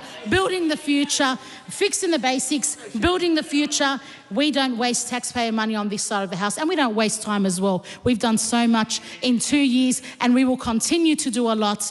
Mr. Speaker, I can't wait to see the progress and the growth of our beautiful country, New Zealand. Mr. Speaker. Ellen White. Thank you. That was an interesting revision of reality, wasn't it?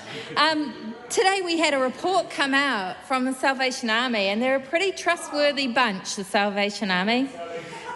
They put out that report every year, and none of us like to see ourselves fail in the eyes of people that are respected, as the authors of that report are. But this government, I hope, will take some stock. We heard from the Prime Minister that he had no vision for the country. He hardly spent any time talking at all. He couldn't even be bothered reading what was in his statement. There was a lack of vision so apparent.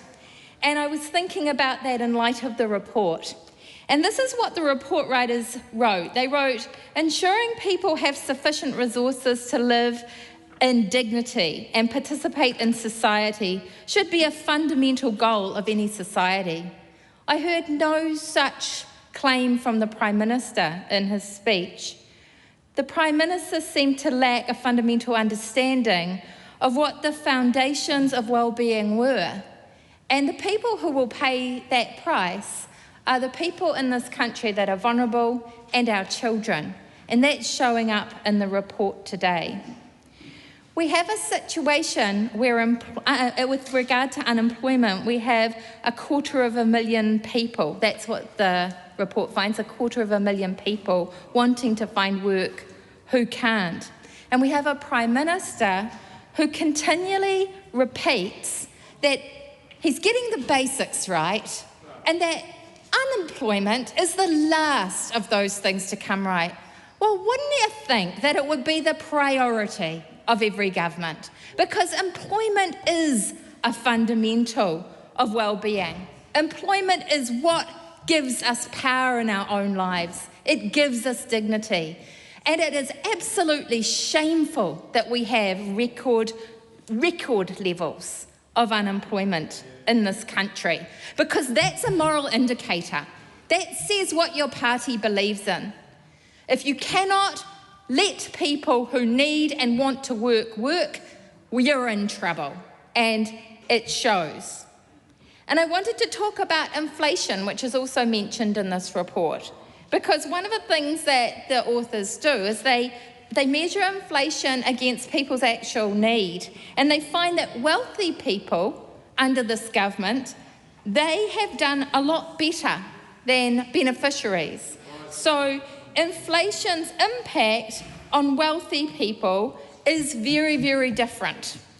And I think that's worth us thinking about when we crow about such things. Yes, people with mortgages often have houses in equity, and they're much more insulated than people who don't. And so it's actually very hard being poor in this economy, and it is hurting people enormously. I want to take that down to the focus on children for a minute. We have children living in poverty at record rates. It was going down. In 2022, it was going down. It was tracking down steadily, but it's up again. We're up in 2024 to 156,000 children living in poverty, and it's not equitable. It doesn't work that way for every child, and there is a racial component here. Pacific children, 3 out of 10 are living in poverty. Māori children, 1 in 4 is living in material hardship. That is very serious indeed. And we have, as a result of it, a complete flourishing of violence out there. We have a concerning shift, is what they call it, high levels of violence in our society. Drug use is up. Assaults against children are 50% higher than they were 5 years ago. We have a serious crisis here, and it's a crisis that could make people feel hopeless. But what I want to say to people listening is that there is hope. There is a side of this House that believes that employment should be the priority, that it is important who gets the break in the economy, and that we look after people who are the most vulnerable, and we make sure our economy is built on good underpinnings. Thank you. Mr. Speaker. Ruben Davidson. Thank you, Mr. Speaker. And it's a privilege to be able to take to my feet and enter the debate on the Prime Minister's statement from some weeks ago. And probably one of the largest impression was the length of the speech, because this is the Prime Minister's chance to report to the nation and to share his success and his vision over the last 2 years. And a 20-minute opportunity to talk about his successes, he fell well short. He fell well short by 6 minutes, which is symptomatic of him falling well short as a Prime Minister, something New Zealanders are getting used to. In 2025, the Prime Minister chose not to attend Waitangi, and people were disappointed. People were disappointed. And in 2026, it's Akaroa, and he was there, but the flight schedules allow you to be in more places than once. He didn't disassemble Air New Zealand to that extent. I've done it, Mr. Meager. It's quite plausible. So in 2025, when he didn't turn up, people were disappointed. And in 2026, when he did turn up and deliver a speech at Waitangi, people were disappointed. Because Christopher Luxon promised to fix the cost of living, and instead he continues to make it worse. Now, I can tell you what Christopher Luxon making it worse looks like in Christchurch East. It looks like children being served rotten school lunches at their schools. It looks like people sleeping on the footpath in Hampshire Street, which I've seen just this week, and locals tell me they've never seen that before. It looks like children waiting in the rain at food banks in New Brighton, instead of being at school, waiting in the rain outside food banks. And it looks like the previously abandoned streets in the Bexley Red Zone filling up with people in vans and in cars and in tents that have become their homes. And how does the government respond to that? The minister sneaks through in the dead of night to watch them sleep. But he does not talk to them, he does not engage with them, he does not visit those people to find out what this government is getting so wrong that it's forcing them to live on the streets. People don't fall into poverty, they're pushed there. This government is pushing. And this week, you've pushed even more by introducing a gas tax. Call it what you will, but people know what National stands for. Not a tax, it's officially now a levy. That is what National stands for. We've got now the highest unemployment, not you obviously, we've got the highest unemployment in 10 years.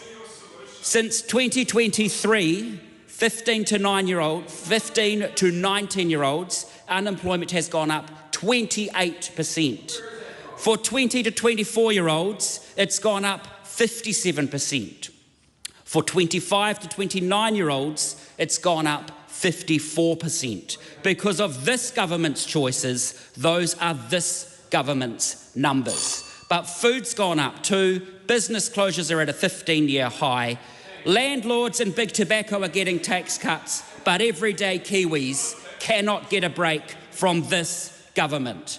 But it's time for some good numbers, and I'm pleased that the member previously from the other side asked, what are our answers, what are our solutions? The best number for New Zealanders today is 269, because it's the number of days until November 7, when we'll have an election and when New Zealanders can vote this awful, awful government out.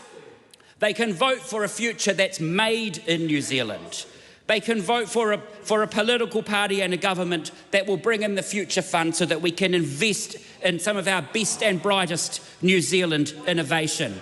They can vote for a fairer tax system that taxes productivity, that rewards productivity, not property. Pleased you're listening.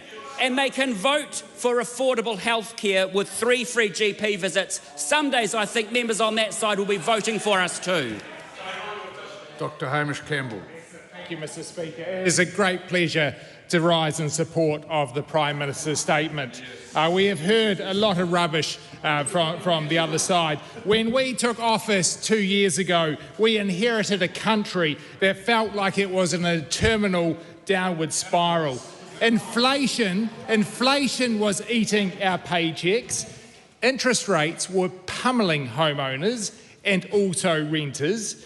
Our basic services that we rely on, whether it be schools, hospital or the police, were struggling, despite an increase of 70% in core government spending and a huge, massive explosion in our government debt. We campaigned on getting New Zealand back on track. We knew it wasn't going to be easy.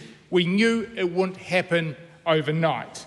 But here today in 2026, the hard grind is beginning to pay off. Our plan is working. We are fixing the basics, and we've heard brilliantly from my colleague Rima about fixing the basics. And now we're in the position to build for the future. And fixing the basics isn't just a slogan. It's about the fundamental right of every Kiwi to have a stable economy, a safe street, a world-class education, and timely healthcare for every Kiwi. On the economy, we've restored government spending, we've restored the discipline, we've stopped the sugar hit economics. We have tamed inflation. It is down from 7% to around 3%. That means interest rates have followed. That means that families refixing their mortgages today are seeing rates starting with a 4 or a 5, not a 7, saving them hundreds of dollars a week. That is a swimming lesson. That is piano lessons. This is real difference for things for Kiwis. The other side laugh. They don't want our kids to have these things. They want it to go to the big banks through high interest rates. It's real money. We're witnessing the highest level of first home buyers for decades. We have seen new rents decrease for the first time in decades. The other side destroyed homeowners, they destroyed renters, and they want to do it again. On education, we've already heard many great contributions from this side about education, so I don't want to harp on it too much, but I do just want to emphasise that some of the reforms that has happened, we have seen that new entrants achievement has leaped from 36% to 58%. I think that is almost, and I think my colleague used the words magical. It is very, very impressive. And that's ensuring that every child, despite their background, has the tools to succeed. And we need to encourage that. On law and order, we have sent a clear message that crime has consequences. We've banned gang patches, given our police more powers. We've put more police on the beat patrol. The results? 38,000 fewer victims of violent crime and an 85% drop in ram raids. Can I just reiterate, 38,000 less victims of violent crime. That is people not being bashed, raped or robbed here in New Zealand. The other side, they're busy shouting out again, want to defund the police. They want to abolish prisons despite of what the crime rates and crime levels are. Now let's turn to health. The health system was obsessed with back office bureaucracy while wait lists grew, EDs overflowed. We are turning that around. We've brought back health targets because what gets measured gets done. Today, 87% of cancer patients are starting treatment within 31 days.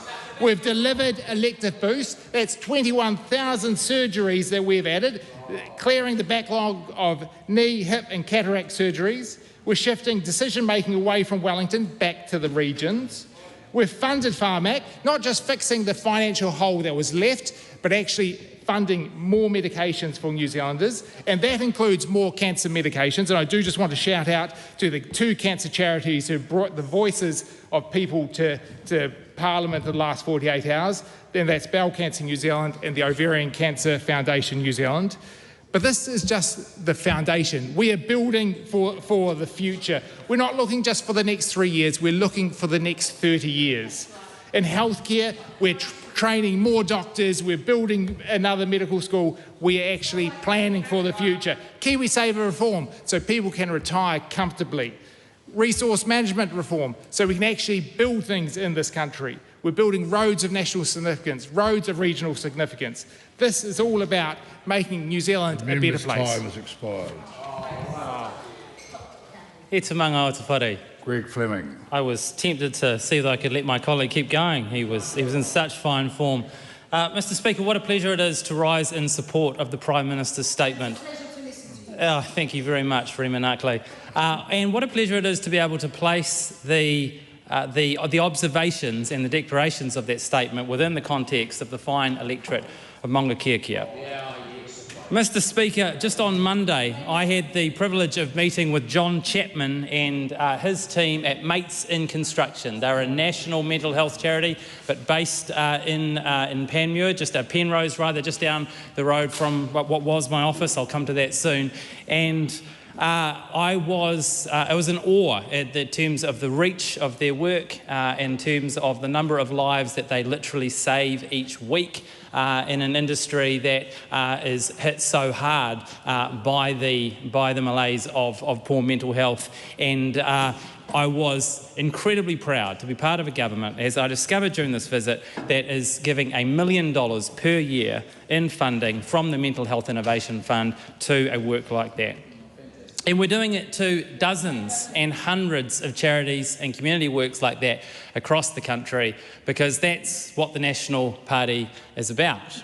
We believe that often the very best place to help people, often the very best place to provide a service, is at the front line with local social works run by the community, and that is what our social investment agency is about, and why again the Prime Minister spoke to it in his statement, and why I'm so excited about all that will come from that in the coming 12 months. Mr. Speaker, I then moved to go and see the remains of my office that was caught in a fire about 2 to 3 weeks ago. It is not as bad as I had feared, and in the coming months we may be able to get back into it. But I really want to be thank you.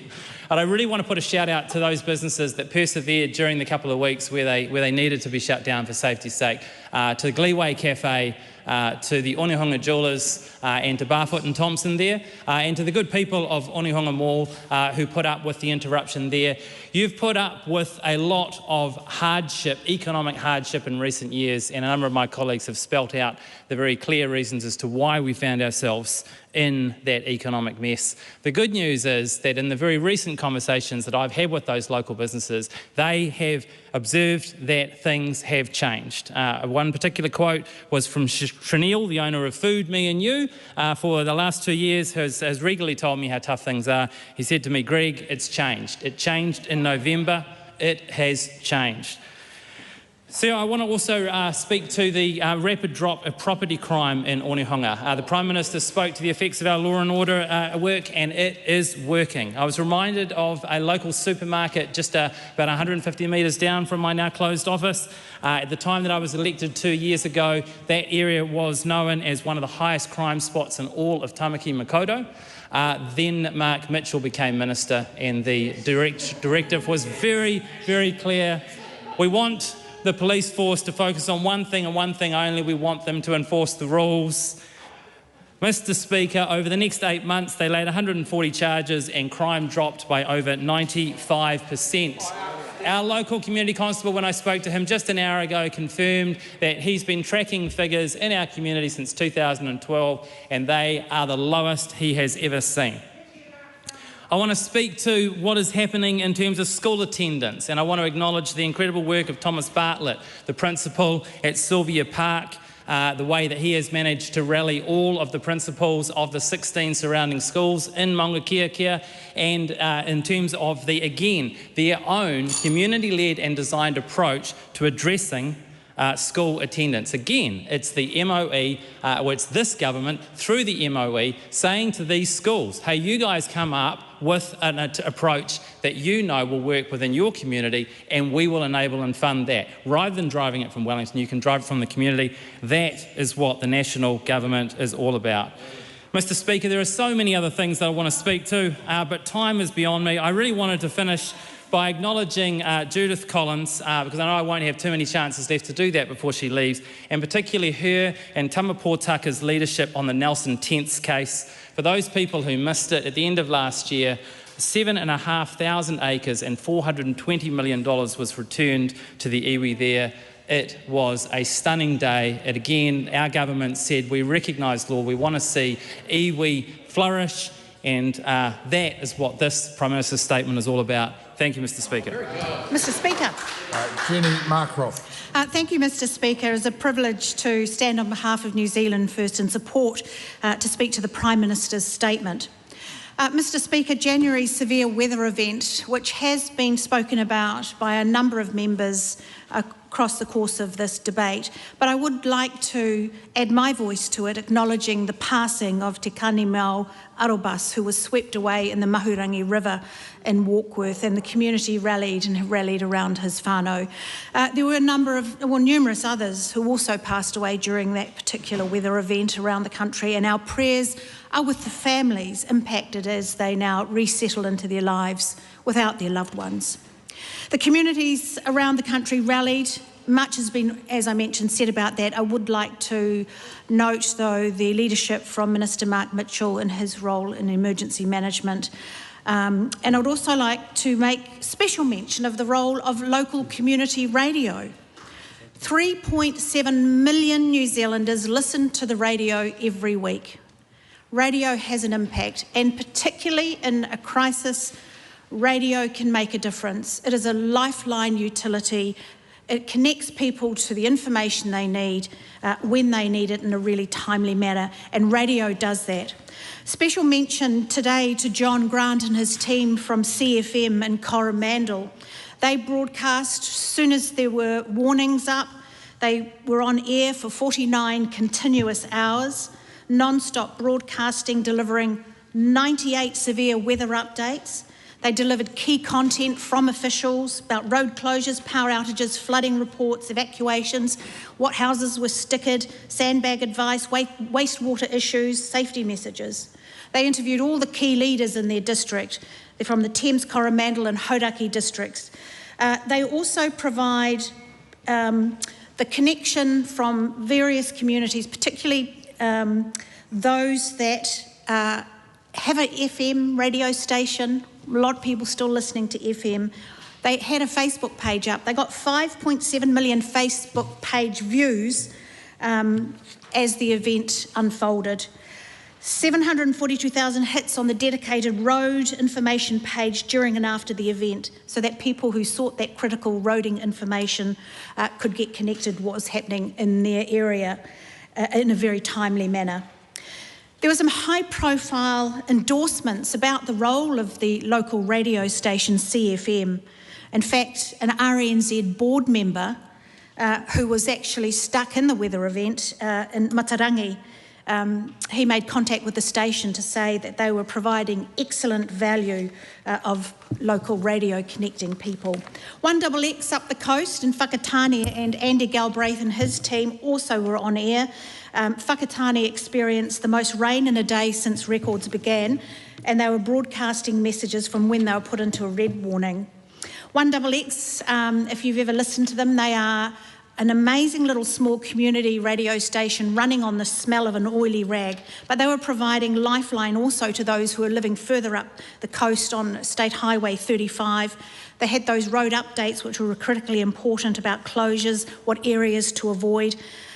They were inundated with requests for information about roading, the closures, the travel, especially from through to Tauranga from Opotiki. So really today a shout out to those incredible community local radio stations who are really important in terms of localism and getting messages out. Now, the weather event, and we've seen a number of them, and that is why New Zealand First has always had a policy of climate adaptation. It's really important that we note that in the Regional Infrastructure Fund, 200 million has been put aside with co-funding of 450 million alongside regional councils for 74 flood protection schemes during the course of this Parliament. I was able to go and visit last year the Hokitika flood wall, and I was there to give a speech for the opening of that. That's all about flood resilience. We have a RIF triple dip on the West Coast with the Ports Infrastructure Upgrade Program, and I was pleased to go on behalf of Minister Mark Patterson for the Jackson Bay Wharf. We've also put money into a number of wharfs around the West Coast, Westport Harbour infrastructure, Greymouth Port infrastructure, because, Mr Speaker, New Zealand First, we're an integral part of this government. We're putting the steel in the shovel, and we're playing our part to dig us out of the fiscal hole that Labor buried us in. That's right. Mr Speaker. Jamie Arbuckle. Thank you, Mr Speaker. I rise to support the Prime Minister's statement, and this statement that was produced by the Prime Minister that he spoke to in the House. Comprehensive document, and it's something that all New Zealanders should get. It's basically a blueprint of where we've headed and where we're heading into this next year. It is about growth, it's about employment, and it's about job creation. And, Mr Speaker, it's about getting things done. It's about less talk and more do. And when I read that statement, that's what this side of the House will be doing. This side of the House is also about saying yes, yes, yes. We're doing things around the RMA. We are doing things and getting projects underway. We're not hearing the opposition already shouting at me, no, no, no, don't want to do or achieve anything. We want to provide the economy, we want to give certainty, we want to give confidence. And that's the thing going forward. If we give certainty and we give confidence, then we will have an export-led recovery. And this is what is out in the Prime Minister's statement, is an export-led recovery. And it's about getting the settings right. And if we get the settings right for business, like getting interest rates down, like getting inflation under control, and actually getting debt stabilised, they are the things that will give business confidence going forward, Mr Speaker. We also, if we can get our debt stabilised, we will start being able to reduce debt, and instead of the government having to pay $10 billion in interest, we can actually start to reduce that. So it's those things by getting the settings right and getting our books back in order that is so important. But the one thing I want to say, Mr Speaker, is we don't want to kill the goose that lays the golden egg. And that side of the House won't understand that talk, but the goose is the businesses of our economy. They are the people that employ people, they are the lifeblood, they are the people that export. And we've got to look after our exporters, and we've got to look after our businesses. And the way we do that, we're doing that, one, through Fast Track, a piece of New Zealand First legislation through the coalition agreement. Fast Track gives some certainty into consenting so we can actually get a pipeline of consents. And if we can get that pipeline of consents, then we can get our construction industry underway. We can give certainty into what projects are going to be granted or not. And it is not a bad thing through Fast Track that some projects will be a no. Most of them will be a yes. But if we can actually give a yes and no early, then we can actually concentrate into those projects. We've also got the RMA replacement, and that will give businesses more certainty as well. We also have our primary industries, and we need to get behind our primary industries. We've got sheep and beef doing really well. We've got the wool for once, wool's coming back. We've got dairy doing really well. We've got horticulture, kiwi fruit. They are on a boom, and we actually need to get behind those industries and start supporting them. One thing, Mr Speaker, just to be really proud of is this government's ambition around education, getting the basics right around reading, writing and maths. Also, on being on the Justice Committee, but hearing around the law and order, like actually seeing ram raids down by 85%, actually seeing 38,000 less victims of violent crime. They are great stats, and this government has achieved that. I do want to talk about the ferry replacements and where I am in Marlborough. We've finally got shovels in the ground. We've got a minister that understands that getting those ferries here in 2029, the infrastructure at Port Marlborough is going in the ground, and that's happening as we're speaking here in the House today. It's giving that certainty and it's giving that confidence. The one thing I like about this, Mr Speaker, in the Prime Minister's statement, no mention of capital gains taxes, no mention of that kind of stuff. And the opposition today talking about the Future Fund. Well, we already announced that about 6 months before they did. So get on the wagon. We've already got those policies. So, Mr Speaker, what I'm saying is we want the goose to be laying more golden eggs, and we are the party that will deliver that through regional New Zealand. Thank you, Mr Speaker. The Honourable Nicola Grigg. Well, thank you, Mr. Speaker. It is a real privilege, and with great pride I stand up here today in support of the Prime Minister's statement and highlight the enormous contribution of one of our most innovative and resilient and fastest growing sectors. It's not the wool sector, Mark Patterson, but it is indeed New Zealand's horticulture sector.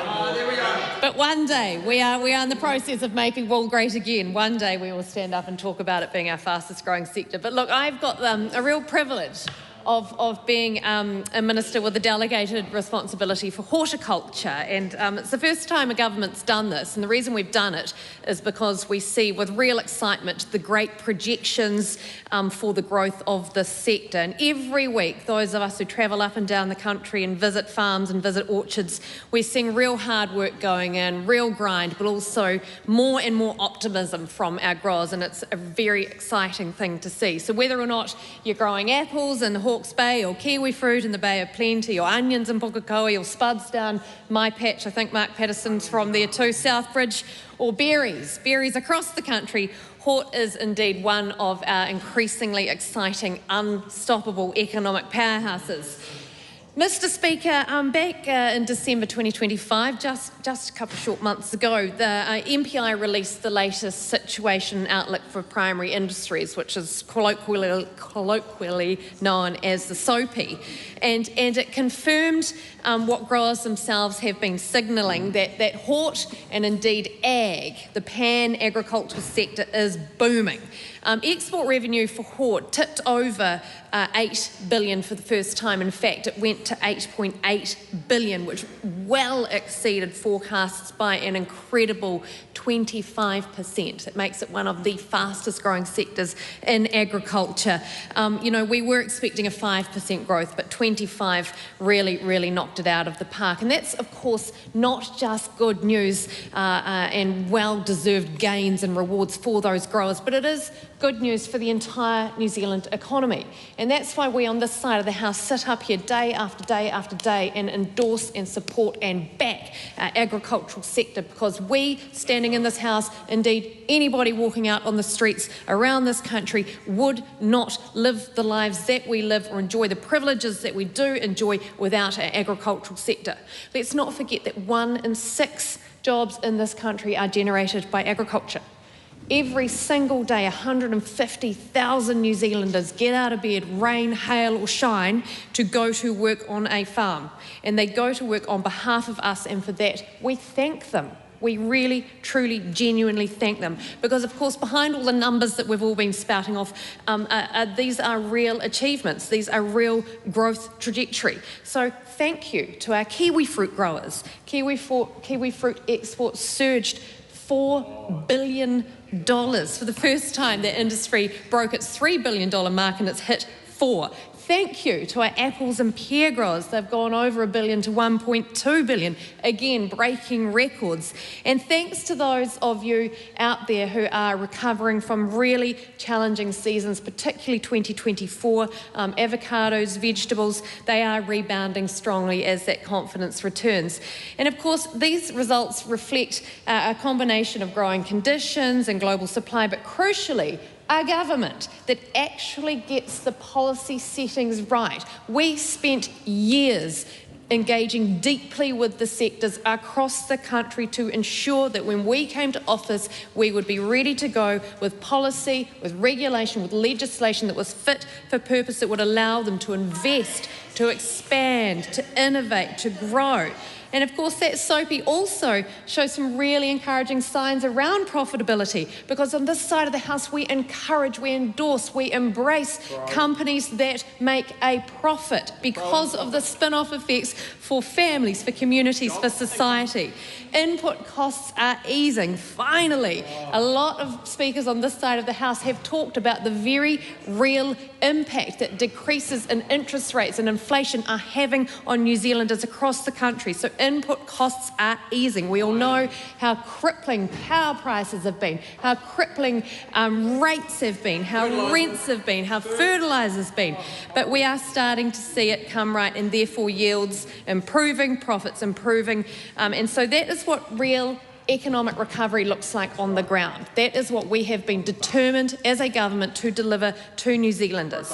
We know that growth comes from investment. It creates jobs. It creates better outcomes for New Zealand and New Zealanders. So this government proudly, unapologetically backs agriculture, backs horticulture, not just with slogans, not with PRs and fanfare, but actual policy, actual legislative shifts that are really going to shift the dial and change things for New Zealanders.